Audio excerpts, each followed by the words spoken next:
नमस्कार दोस्तों। आइए हम लोग एडुटेरिया का अगला सेट जो है करते हैं। अभी तक हम लोगों ने 2 सेट कर लिया है और ये हम लोग तीसरा सेट करने जा रहे हैं। देखिए, मैं थोड़ा-सा बताना चाहूँगा आप लोगों को कि यदि आप लोग किसी भी एग्ज़ाम की जो तैयारी कर रहे हैं, चाहे वो बिहार दरोगा हो, बिहार पुलिस हो या फिर एसएससी, सीजीएल हो, सीएचएसएल हो, एमटीएस हो, किसी भी चीज़ का तैयारी कर रहे हो, आप लोग को ज़्यादा से ज़्यादा क्वेश्चन की प्रैक्टिस करनी है, ठीक है? ज़्यादा से ज़्यादा क्वेश्चन का प्रैक्टिस करिए।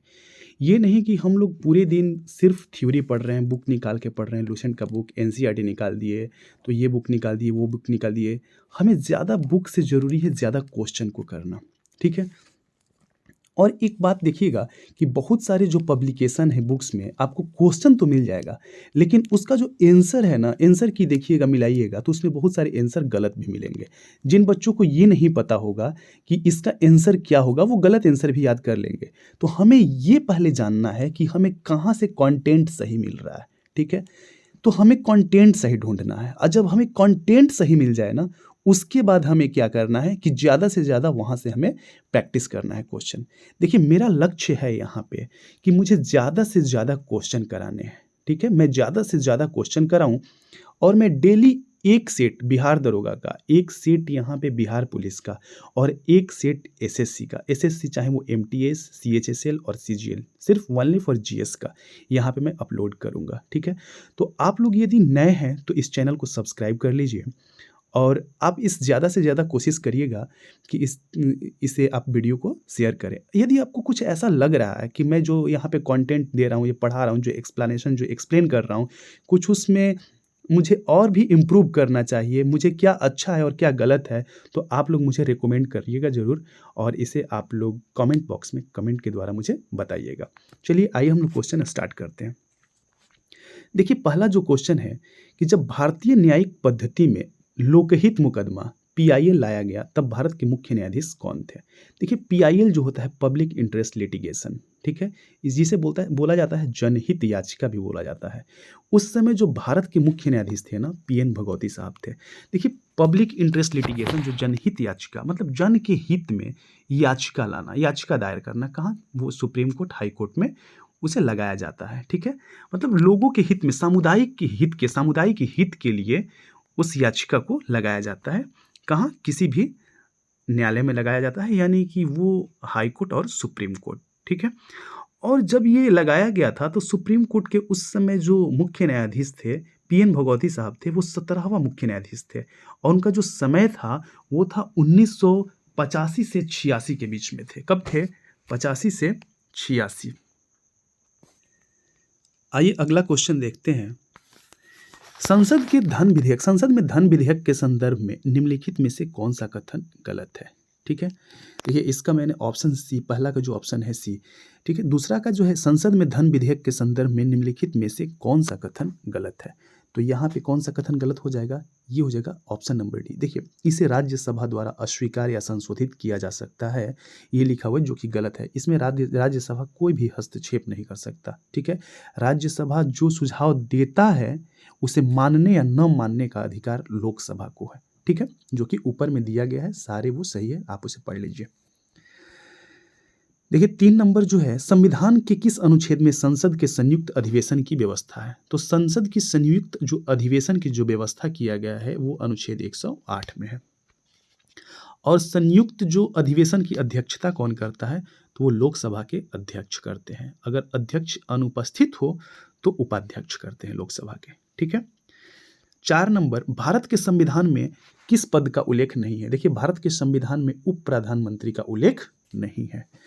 निम्नलिखित में से कौन सा संविधान संशोधन राष्ट्रपति को किसी भी मामले को पुनर्विचार के लिए मंत्रिमंडल को भेजने की शक्ति प्रदान करता है? देखिए, राष्ट्रपति किसी भी मामले को पुनः विचार के लिए मंत्रिमंडल को वापस भेज सकता है, ठीक है? ये जो है ना, ये जो शक्ति प्राप्त है, ये 44वां संविधान संशोधन के तहत, किस संविधान संशोधन? 44वां संविधान संशोधन कब हुआ था? 1978 में हुआ था। सर्वोच्च न्यायालय में न्यायाधीश बनने के लिए न्यूनतम आयु क्या है? देखिए, न्यूनतम आयु का कोई सीमा नहीं होता। अधिकतम यदि पूछेगा सुप्रीम कोर्ट यानी सर्वोच्च न्यायालय के लिए तो 65 ईयर्स और हाई कोर्ट यानी उच्च न्यायालय के लिए 62 ईयर्स। भारत के राष्ट्रपति अपनी शक्तियों का प्रयोग करते हैं। 7 नंबर में देखिए, जो शक्तियों का प्रयोग करते हैं वो कैसे, सीधे अथवा अपने अधीनस्थ अधिकारियों द्वारा, सीधे अथवा अपने अधीनस्थ अधिकारियों द्वारा वो प्रयोग करते हैं अपनी शक्ति का। भारत में पंचायती राज प्रतिनिधित्व करता है, जो पंचायती राज जो है प्रतिनिधित्व करता है, देखिए शक्तियों के विकेंद्रीकरण का, लोगों की सहभागिता का, सामुदायिक विकास का, तो ये सब का, ठीक है, इससे शक्ति का विकेंद्रीकरण भी हो, सारे लोगों की सहभागिता भी हो और सामुदायिक विकास भी हो, ये सभी का। भारत में राजनीतिक दलों का पंजीकरण निम्नलिखित प्रावधानों में से किसके अनुसार किया जाता है। देखिए जो प्रावधान है ना, प्रोविजंस जो हैं, वो किस प्रोविजन के तहत रजिस्ट्रेशन किया जाता है, राजनीतिक दलों का। तो राजनीतिक दलों का जो पंजीकरण किया जाता है, लोक प्रतिनिधि अधिनियम 1951, ऑप्शन ए।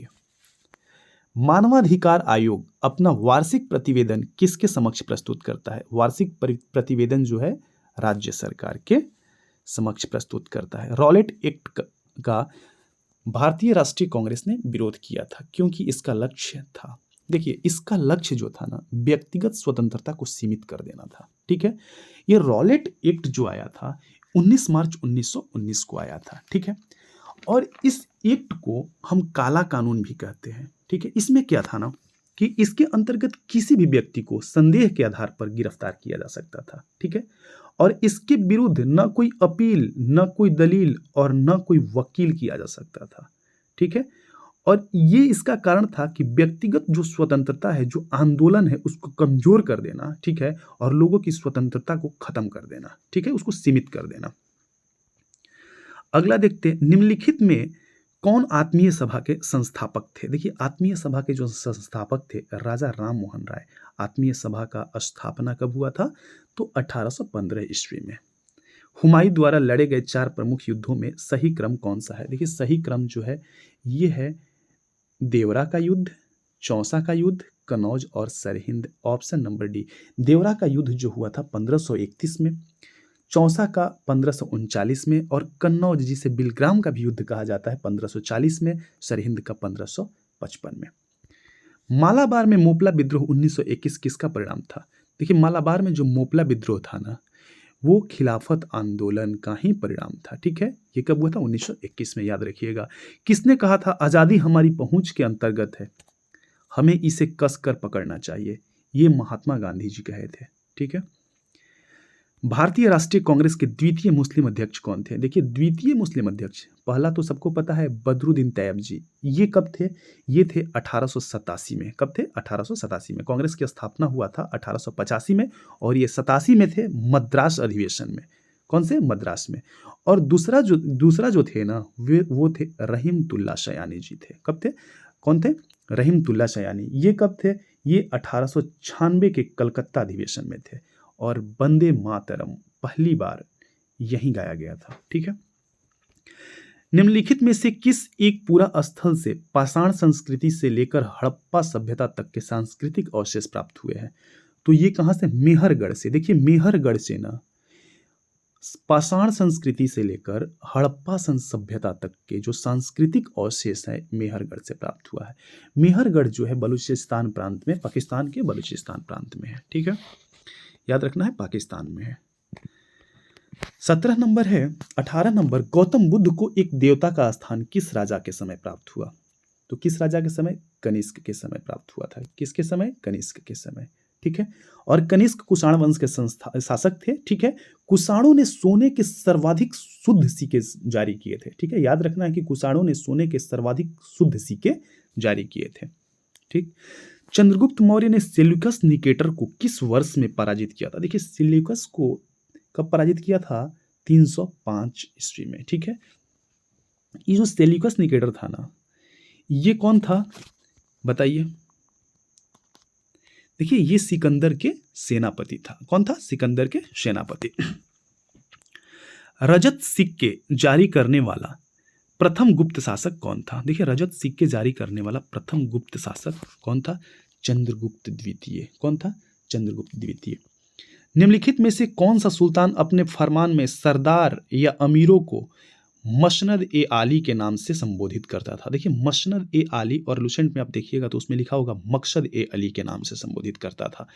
तो यहाँ पे बहलोल लोदी क्या होगा, मकसद ए अली दे दे या मसनद ए अली, आली नहीं अली के नाम से जो संबोधित करता था बहलोल लोदी। बहलोल लोदी जो था ना, ये लोदी वंश का संस्थापक था, ठीक है।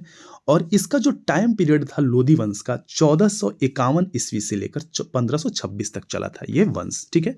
और ये सल्तनत काल का अंतिम वंश था, जैसे गुलाम वंश, तुगलक वंश ऐसे था, सैयद वंश, तो ये लोदी वंश जो है अंतिम वंश था, ठीक है। और इसका अंतिम जो शासक था ना लोदी वंश का, इब्राहिम लोदी, और इसी को पराजित कर हराकर 1526 में बाबर ने मुगल साम्राज्य की स्थापना किया था, ठीक है। मोहम्मद बिन तुगलक के निम्नलिखित प्रयोगों या अभियानों को कालानुक्रम सजाए, मतलब टाइम पीरियड के अनुसार सजाना है, ठीक है। ये जो दिया है 4, सांकेतिक मुद्रा, द्वाब में कर वृद्धि, राजधानी परिवर्तन, कराची अभियान, ये टाइम पीरियड के अनुसार कब कब हुआ था। तो इसमें जो सही आपका आंसर होगा ना, ऑप्शन डी। देखिए सबसे पहले जो हुआ था द्वाब में कर वृद्धि। अगर द्वाब की बात किया जाए तो द्वाब को क्या होता है, देखिए द्वाब मतलब दो, मतलब दो, आब मतलब पानी, मतलब जो दोनों तरफ जो पानी से घिरा हो उस क्षेत्र को द्वाब बोलते हैं। और इसमें क्या होता था ना कि बहुत ज़्यादा मतलब कि प्रोडक्शन होता था, जो यहाँ पे अनाज का प्रोडक्शन बहुत ज़्यादा होता था, उपज वहाँ पे बहुत ज़्यादा होता था, और उसी क्षेत्र को क्या बोलते हैं, द्वाब बोलते हैं। द्वाब में जो कर वृद्धि हुआ था वो कब हुआ था, 1326 के करीब हुआ था, 1326 में।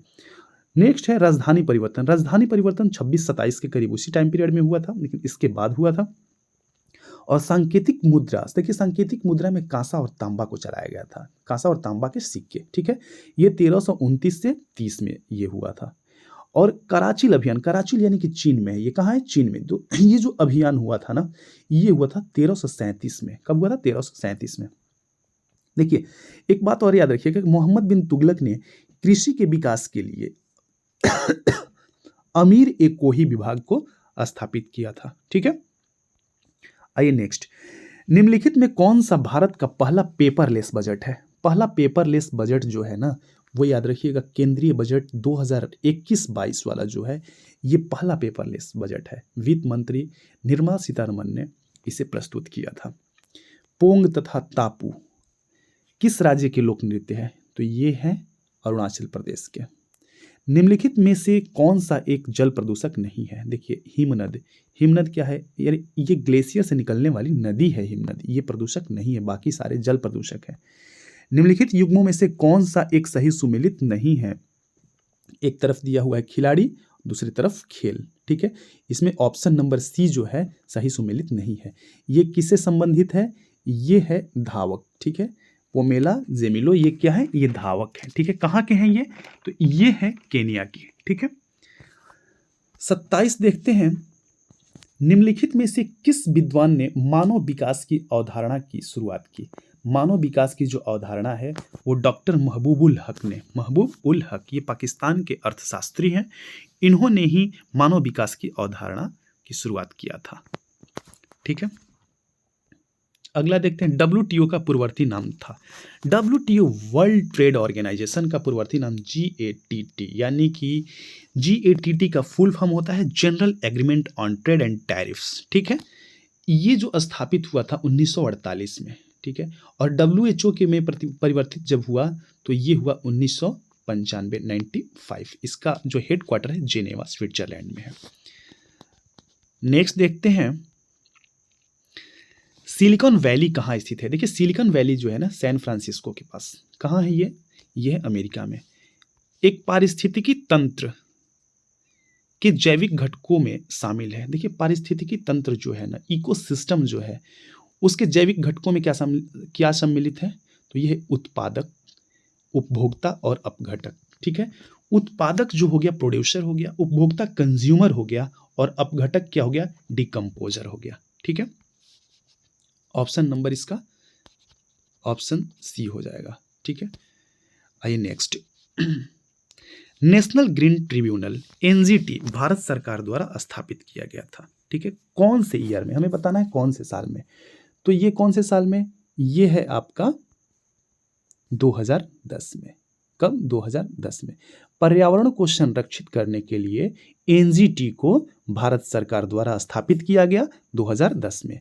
जैविक ऑक्सीजन डिमांड 32 नंबर देखिए, बीओडी, जिसका बीओडी का फुल फॉर्म होगा बायोकेमिकल ऑक्सीजन डिमांड, ठीक है, जिसको जैविक ऑक्सीजन डिमांड बोलते हैं, एक प्रकार का प्रदूषण सूचकांक है, ठीक है। किस चीज का? तो जलीय वातावरण का। किसका? जलीय वातावरण का। राष्ट्रीय युवा दिवस 2023 का विषय क्या था? तो 2020 जो राष्ट्रीय युवा दिवस का जो विषय था, विकसित युवा विकसित भारत। 12 जनवरी को राष्ट्रीय युवा दिवस मनाया जाता है। हाल ही में प्रसिद्ध व्यक्तित्व वाणी जयराम का निधन हो गया। उनका संबंध किस क्षेत्र से था? तो उनका संबंध संगीत से। 74वां गणतंत्र दिवस की झांकी में किस राज्य की झांकी को प्रथम स्थान दिया गया?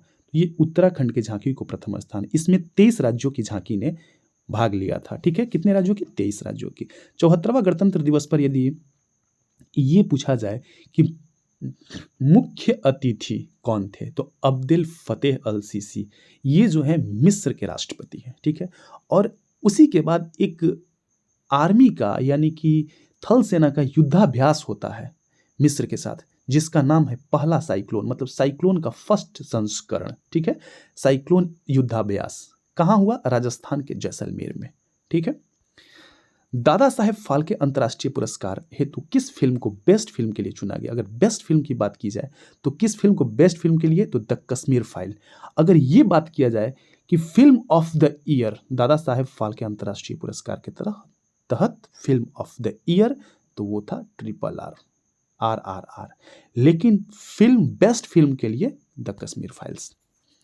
भारतीय वायुसेना के नए उप प्रमुख कौन बने? अमरप्रीत सिंह। कौन? अमरप्रीत सिंह। अगर प्रमुख की बात की जाए तो वह है विवेक राम चौधरी, ठीक है। आर्थिक सर्वेक्षण 2023 के अनुसार नारियल उत्पादन में किस राज्य का स्थान प्रथम है? तो ये केरल का जो स्थान है प्रथम है। दूसरे स्थान पे है कर्नाटक, तीसरे स्थान पे है तमिलनाडु। 17वां वन स्थिति रिपोर्ट 2021 के अनुसार भारत के कितने राज्यों, केंद्र शासित प्रदेशों ने 33% भूभाग पर वनावरण लक्ष्य को प्राप्त किया? तो देखिए 17 है ना, 17 जो राज्य और केंद्र शासित प्रदेश, इन्होंने लक्ष्य प्राप्त किया। एक पर्यावरण को संतुलित रहने के लिए, अगर इकोसिस्टम को मेंटेन रखने के लिए पूरे भूभाग का, भारत के पूरे भूभाग का 33.33% पर वन आवरण होना जरूरी है। तो इस पे 17 जो राज्य हैं, ये लक्ष्य 17 राज्य और केंद्र शासित प्रदेश ये लक्ष्य प्राप्त कर चुके हैं, ठीक है। जो वन रिपोर्ट है प्रत्येक 2 साल में प्रकाशित किया जाता है, और पहला वन रिपोर्ट जो प्रकाशित किया गया था वो 1987 में प्रकाशित किया गया था, ठीक है। नेक्स्ट देखते हैं, पहली बार बीसीसीआई द्वारा आयोजित महिला प्रीमियर लीग 2023 में कुल कितनी टीम भाग लेगी? तो कुल कितनी टीम? 5 टीम। नवोदित लेखकों को प्रोत्साहित करने के उद्देश्य से भारत सरकार ने किस योजना की शुरुआत की? तो युवा 2.0। युवा 2.0 ये जो नए नए लेखक हैं, ठीक है, जो नवयुवक लेखक हैं, उनको प्रोत्साहित प्रमोट करने के लिए युवा 2.0 योजना की शुरुआत की है भारत सरकार ने। ब्रिटेन के प्रधानमंत्री ऋषि सुनक का संबंध भारत के किस राज्य से है? तो ये भारत के पंजाब राज्य से है। पुरुष T20 वर्ल्ड कप का आयोजन 2026 में कहाँ किया जाएगा? 2026 में जो है ये भारत और श्रीलंका दोनों देशों में किया जाएगा। ये जो पुरुष T20 जो वर्ल्ड कप है ना, 2 साल में आयोजित किया जाता है। तो 24 में यदि पूछेगा कि कहाँ किया जाएगा, तो 24 में यूएसए और वेस्ट इंडीज में किया जाएगा, ठीक है, वेस्ट इंडीज में, ओके। राष्ट्रमंडल खेल 2022 में स्वर्ण पदक जीतने वाले जो सुधीर लाठ का संबंध किस खेल से है? तो यह वेट लिफ्टिंग से। किससे है? वेट लिफ्टिंग, भारोत्तोलन। बजट 2023 के अनुसार प्राथमिक घाटा जीडीपी का कितना प्रतिशत है? जीडीपी का कितना प्रतिशत है? 2.3% है। सिक्किम का नया राज्यपाल किसे नियुक्त किया गया? लक्ष्मण प्रसाद आचार्य। कौन? लक्ष्मण प्रसाद आचार्य को सिक्किम का नया राज्यपाल। यूनिसेफ इंडिया के नए राजदूत या ब्रांड एम्बेसडर कौन बने हैं अगर पूछा जाए, तो ये है आयुष्मान खुराना। वीर गार्जियन संयुक्त सैन्य अभ्यास जो भारत तथा जापान, ठीक है, भारत तथा जापान के मध्य हुआ, इसका आयोजन किया गया था। देखिए इसका जो आयोजन है ना, हायाकुरी जापान का एयरबेस है, वहां पे किया गया था वीर गार्जियन, ठीक है। वीर गार्जियन किसके बीच हुआ? तो आपको याद रखना है भारत और जापान के बीच। और ये क्वेश्चन पूछ दे कि धर्म गार्जियन किसके बीच, तो देखिए धर्म गार्जियन का जो संस्करण, जो धर्म गार्जियन हुआ चौथा संस्करण, ठीक है, वो भी भारत और जापान के बीच। याद रखिएगा, वीर गार्जियन और धर्म गार्जियन। वीर गार्जियन भारत और जापान के बीच हुआ, ठीक है, वायुसेना का सैन्य अभ्यास है ये। और धर्म गार्जियन यदि पूछते तो वो भी भारत और जापान का, ठीक है। तो धर्म गार्जियन जो हुआ ना, ये थल सेना का, किसका, थल सेना का। और दोनों सैन्य अभ्यास जो हुआ है ये जापान में ही हुआ है। नेक्स्ट देखते हैं, प्रधानमंत्री नरेंद्र मोदी द्वारा आदि महोत्सव का शुभारंभ कहाँ किया गया। देखिए आदि महोत्सव का जो शुभारंभ है ना, ये नई दिल्ली में किया गया। कहाँ किया गया, नई दिल्ली में।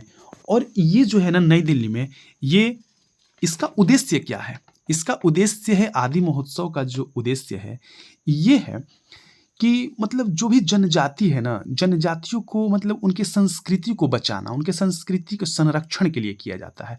और जनजातीय मंत्रालय द्वारा ये महोत्सव का शुभारंभ भी किया जाता है, ठीक है। नेक्स्ट देखिए, T20 cricketer of the year 2022 का अवार्ड किसे दिया गया। तो T20 cricketer of the year, T20 cricketer of the year का अवार्ड सूर्य कुमार यादव। लेकिन यदि T20 की जगह पर यहाँ पूछते ODI cricketer of the year, तो ODI के लिए बाबर आजम। कहाँ के हैं ये, पाकिस्तान के हैं। यानी ODI cricketer of the year 2022 Babar Azam. अगर test cricketer of the year दे दे तो बेन स्टोक इंग्लैंड के, ठीक है, बेन स्टोक। अगला देखते हैं, पद्म विभूषण पुरस्कार 2023 से सम्मानित श्रीनिवास वर्धन का संबंध किस क्षेत्र से है। देखिए श्रीनिवास वर्धन का जो संबंध है वो किस क्षेत्र से है, विज्ञान से है, ठीक है।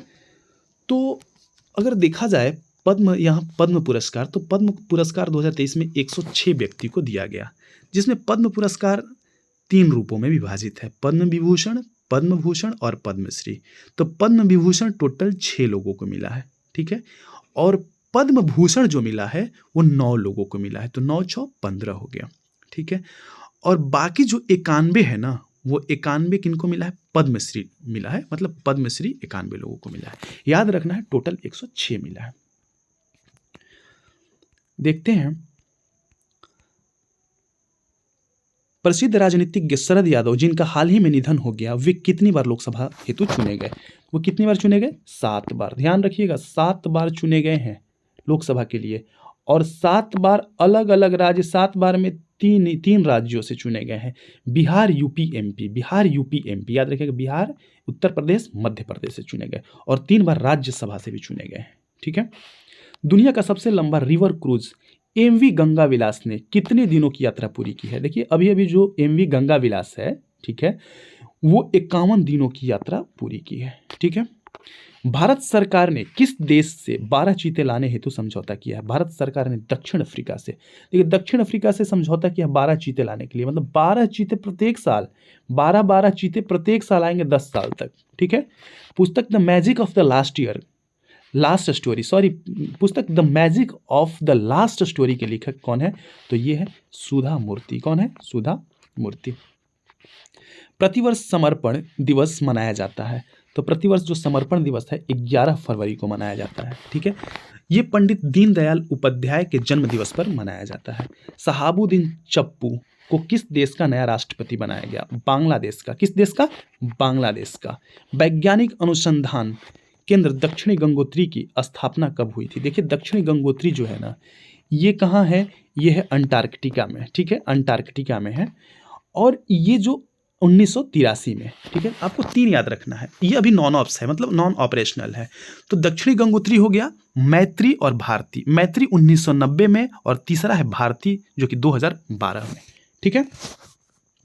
आइए नेक्स्ट देखते हैं,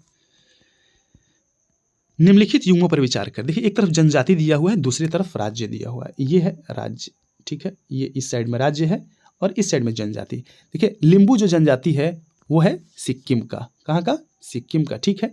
कार्बी जो है हिमाचल प्रदेश, गलत है क्योंकि ये असम का है। डोंगरिया उड़ीसा का, ठीक है, सही है। तो इसमें से आपका निम्न लिखा है उपर्युक्त में कौन से सही सुमेलित है, तो 1 और 3 सही है, ठीक है। एक देश के अंदर स्थित सबसे बड़ी झील कौन सी है? सबसे बड़ी जो झील है ना, मिशिगन है, जो अमेरिका में है। वायुमंडल में हाइड्रोजन की प्रतिशत मात्रा क्या है? जो वायुमंडल में जो हाइड्रोजन का प्रतिशत है वो 0.001 है। देखिए 0.01 लिखा हुआ है, एक जीरो और ऐड कर लीजिएगा, 0.001 हो जाएगा, 0.001। ठीक है। और देखिएगा इसमें अगर वायुमंडल में सबसे ज़्यादा अगर पूछा जाए तो नाइट्रोजन सबसे ज़्यादा 78% है, ऑक्सीजन 21% है, और CO2 कार्बन डाइऑक्साइड जो है 0.03% है। ठीक है। निम्नलिखित में से कौन सी जलधारा गर्म जलधारा का उदाहरण नहीं है? देखिए जो पेरुवियन है ना, वो गर्म जलधारा का उदाहरण नहीं है। यह जो जलधारा है प्रशांत महासागर की जलधारा है। भारतीय मानसून मौसमी विज्ञान से, देखिए भारतीय मानसून मौसमी विज्ञान से इंगित है, जिसका प्रमुख कारण है। ठीक है।